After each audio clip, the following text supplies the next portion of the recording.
Cualquiera que haya manejado un auto en carretera puede imaginarse perfectamente esta escena. Vas a, no sé, 120 kilómetros por hora. Ajá, a toda velocidad. Exacto, a toda velocidad, persiguiendo un destino importantísimo. Hay prisa, el tiempo corre, la presión está a tope. Y de repente, sin previo aviso, el propio vehículo jala el freno de mano, bloquea las llantas y apaga el motor en medio de la nada. Qué pesadilla, claro. Totalmente.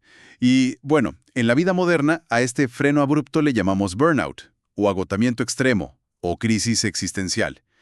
Y la verdad es que casi siempre lo vemos como una falla catastrófica, o sea, como un error en nuestro sistema. Sí, como que nos rompimos por dentro. Exactamente. Pero, a ver, ¿qué pasaría si ese freno no fuera un error, sino el mecanismo de supervivencia más sabio que tiene la mente humana?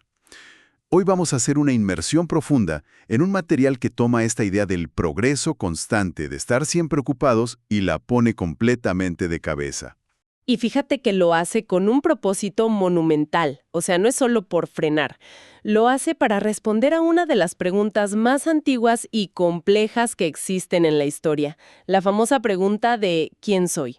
Esa pequeña gran pregunta, ¿no? Sí, nada más y nada menos. Y normalmente, ante esa duda, nuestra mente humana funciona como un oficinista asustado. Haz de cuenta que abre un archivero mental y saca las primeras etiquetas que encuentra a la mano. O sea, profesión, estado civil, la cuenta del banco. Ajá, nacionalidad, todo lo externo. Porque categorizar nos da una falsa sensación de control. Claro, estoy de acuerdo. Pero el texto que vamos a desempacar hoy, toma todo ese archivero y de plano lo avienta por la ventana. Es un cuento filosófico fascinante. Muy, muy interesante. Se titula Nasruddin y el sol que camina.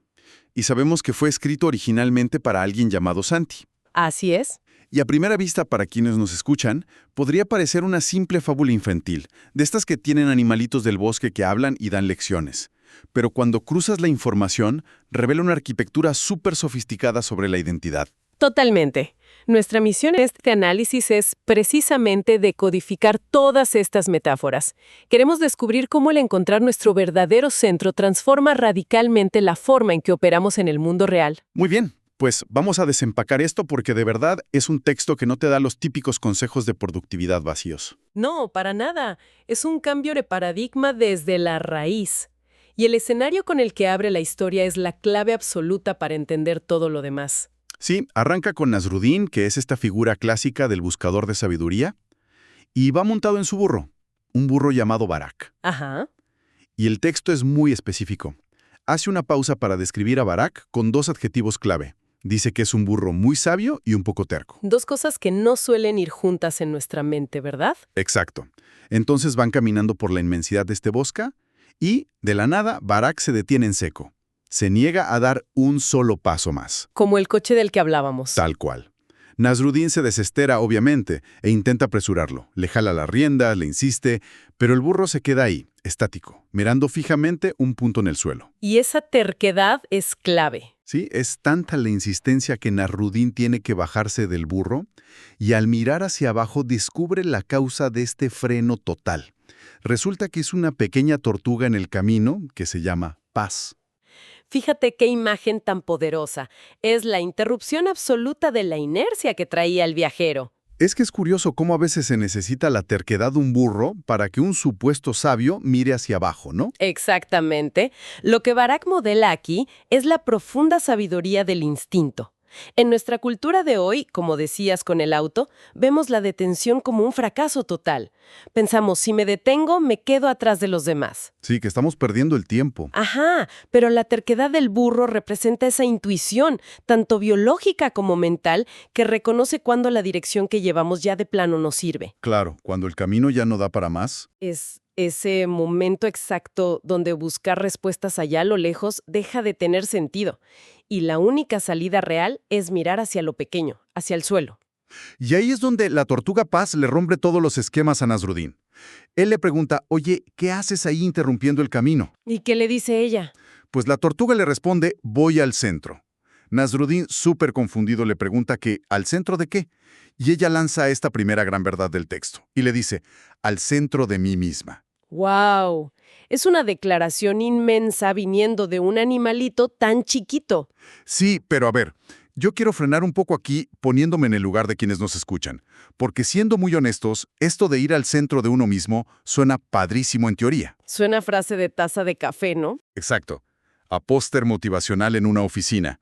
Pero a nivel práctico, para la gente que ahorita está atrapada en el tráfico o lidiando con el estrés del fin de mes, esto de buscar un punto de convergencia cósmica suena, inútil, por así decirlo. ¿A qué se refiere realmente la historia con esto del centro? Es una crítica súper válida. Si lo dejamos nada más en el nivel místico, pues pierde toda su utilidad práctica. Claro.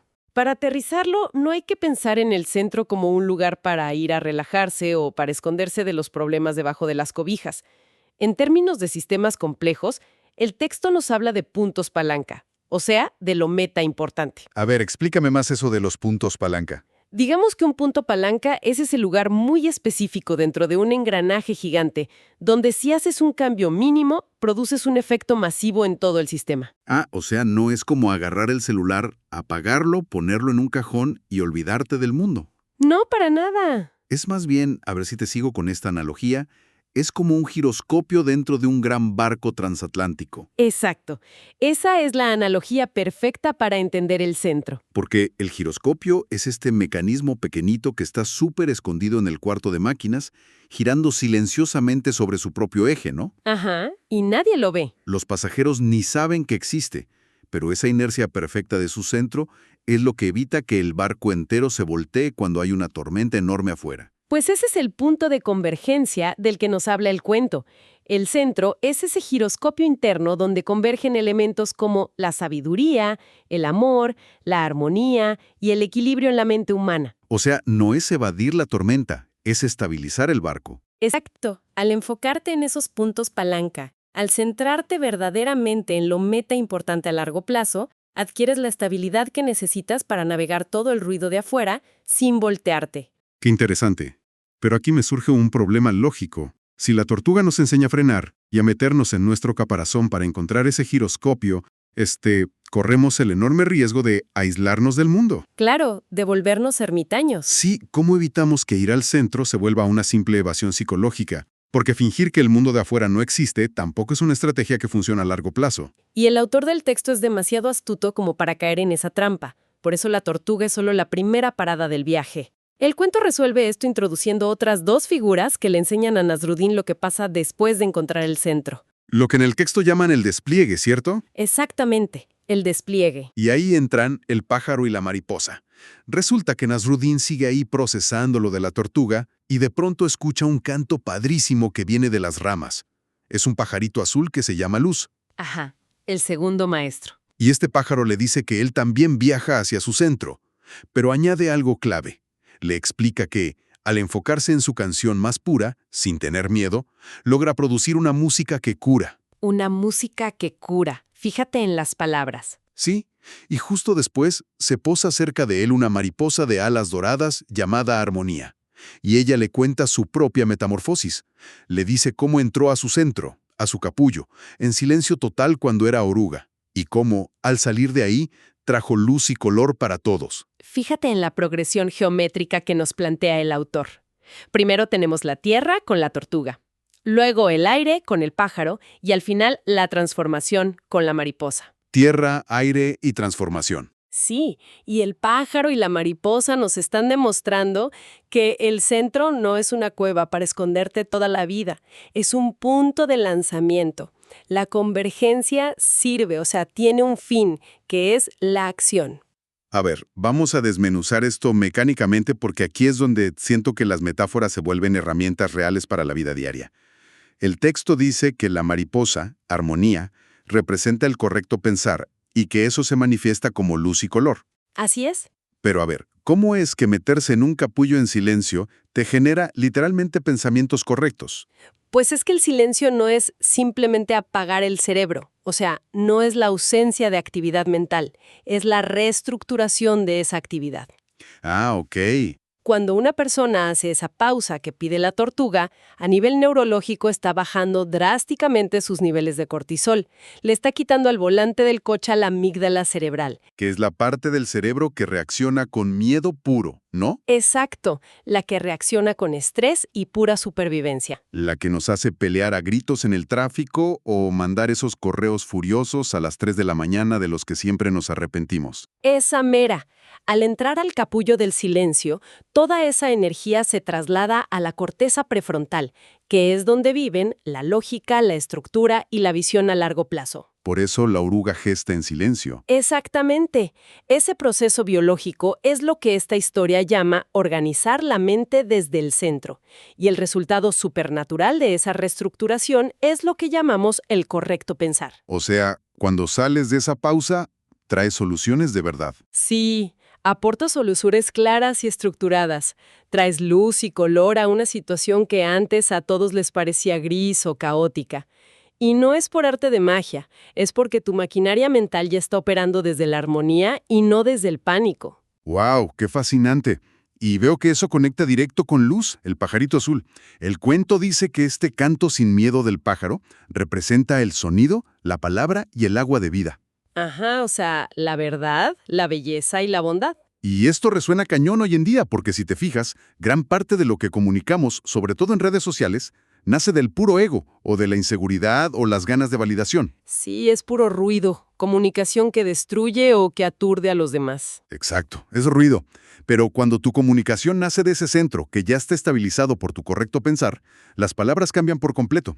Se vuelven agua de vida, nutren el entorno. Claro, porque una persona que habla desde la verdad, la belleza y la bondad, pues no necesita gritar para que le escuchen, ¿verdad? Para nada. Su mensaje tiene un peso gravitacional muy diferente. Y bueno, todas estas piezas juntas, el freno de la tortuga, el sonido del pájaro y el pensar de la mariposa, llevan a Nasruddin al momento más alto de la historia. El clímax absoluto. Sí, Nasruddin hace un acto de humildad brutal. Junta a estos tres animalitos frente a él y les lanza la gran pregunta existencial que abrió todo este análisis. Les dice, amigos, ¿quién soy yo? Es una inversión de roles maravillosa. El ser humano, que se supone que es el dueño de la creación, pidiéndole a la naturaleza que le explique su verdadera identidad. Totalmente. Y las respuestas forman un rompecabezas perfecto. Paz le responde, eres el que puede ir al centro. Luego Luz, el pajarito, le canta, eres el que lleva luz adentro. Ajá. Y Armonía, la mariposa, cierra con la frase que le da título a todo el cuento. Le dice, eres un sol que camina. Un sol que camina. De verdad que es una imagen poética hermosísima, pero además está cargada de implicaciones mecánicas y filosóficas súper precisas. Y fíjate que Nasruddin lo entiende a la primera. Cierra los ojos, respira profundo y busca ese punto de sabiduría y amor adentro de él. Encuentra su centro. Exacto. Y al abrir los ojos logra sintetizar todo este viaje en una declaración de identidad que es el corazón de la historia. Y aquí quiero citar la estructura casi literal del texto porque es el foco de todo. A ver, cuéntanos cómo lo dice. Él declara, básicamente, si ante la pregunta ¿quién soy? He respondido soy un hijo del sol. Soy un sol de conciencia, en crecimiento y desarrollo. Ajá, reconociendo su verdadera naturaleza. Sí. Y continúa diciendo, y si soy capaz de entrar al centro, a ese punto de sabiduría, amor, armonía y equilibrio, si logro centrarme y enfocarme en lo meta importante, en los puntos palanca a largo plazo, Haciendo la pausa de la tortuga, claro. exactamente. Y luego remata diciendo, entonces, desde ese punto de convergencia, donde están la sabiduría, el amor, la armonía, la belleza, la salud, la fuerza y el poder, desde ahí me despliego. Ahí está esa palabra otra vez, el despliegue. ¿Sí? Y detalla cómo es ese despliegue en la vida real. Él dice que desde ahí se despliega en un calor del amor más puro. Y el texto especifica que ese calor significa unidad, determinación y fuerza de voluntad. Importantísimo eso de la fuerza de voluntad. Muy cañón. Y dice que también se despliega en luz y color, que ya vimos que es el correcto pensar. Y finalmente, se despliega en sonido, palabra y agua de vida, que es la verdad, la belleza y la bondad. Es una síntesis perfecta de todo el aprendizaje. Y para confirmar que Nasruddin entendió las reglas del universo, Barak, el burro que seguía ahí parado todo este tiempo, simplemente asiente con la cabeza. O sea, el instinto valida a la razón. Es un cierre magistral para la historia. Pero, a ver, hay un elemento en esa declaración que siento que exige un análisis más forense, porque tiene el potencial real de cambiarle la vida a quien lo entienda de verdad. ¿A qué parte te refieres? A cuando Nasruddin equipara este calor del amor más puro con la determinación y la fuerza de voluntad. Uy, sí, justo ahí quería que nos detuviéramos a excavar un poco, porque eso es una sacudida durísima a nuestras creencias de todos los días. Sí, nos rompe el esquema. Porque, piénsalo, desde que somos chiquitos nos venden esta idea de que la fuerza de voluntad es igual a fricción. A sufrirle, ¿no? Exacto, nos la pintan como una disciplina militar de hierro. O sea, levantarse a las 5 de la mañana odiando la alarma o empujar una roca gigante montaña arriba a base de puro sufrimiento. Forzarte a hacer las cosas a través del castigo mental. Totalmente. Nuestra cultura moderna adora esta narrativa de que el sufrimiento es el único motor de arranque válido. Es la glorificación del desgaste absoluto. Y de hecho es exactamente la razón por la cual tantas personas terminan en ese burnout del que hablábamos al principio del análisis. Claro, se queman. Tratan de avanzar usando el rechazo y la resistencia como su único combustible. Pero este texto nos está ofreciendo una mecánica completamente diferente. A ver, explícanos eso. Pues mira, si la fuerza de voluntad surge del centro, de este punto de convergencia entre sabiduría, equilibrio y armonía, pues ya no puede estar basada en la fricción. Lógico. Ahora está basada en la gravedad del propósito. Gravedad del propósito. Fíjate que me gusta cómo suena. Pero desmenúzame eso con más detalle. ¿Cómo funciona una fuerza de voluntad que no tiene fricción? Pensemos en la metáfora principal de la mariposa. Eres un sol que camina. Ok.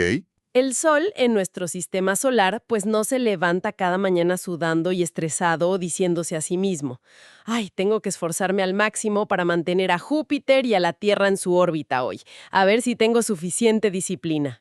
Claro, qué locura pensarlo así. Pues no hay esfuerzo. El sol ejerce una fuerza de voluntad cósmica, una gravedad inmensa, simplemente por ser lo que es.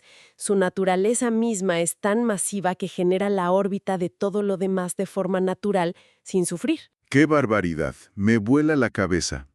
O sea que cuando Nasruddin descubre que es un sol de conciencia en desarrollo, entiende que el verdadero amor hacia un objetivo no requiere que te andes arrastrando por el piso. Exactamente. Cuando logras conectar con lo que de verdad es auténticamente vital para ti, con esos puntos palanca a largo plazo, la fuerza de voluntad ya no es un sargento gritándote al oído. Se vuelve otra cosa. Se convierte en un flujo inagotable. La determinación nace de este amor puro por lo que estás construyendo o protegiendo.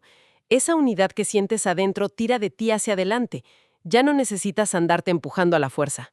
Es una fuerza de voluntad sostenible. Sostenible y expansiva. Da calor en lugar de quemar tus propias reservas de energía, me explico.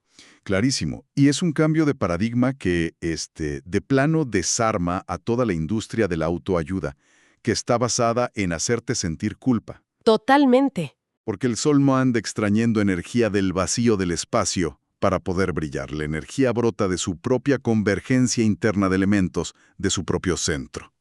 Así es.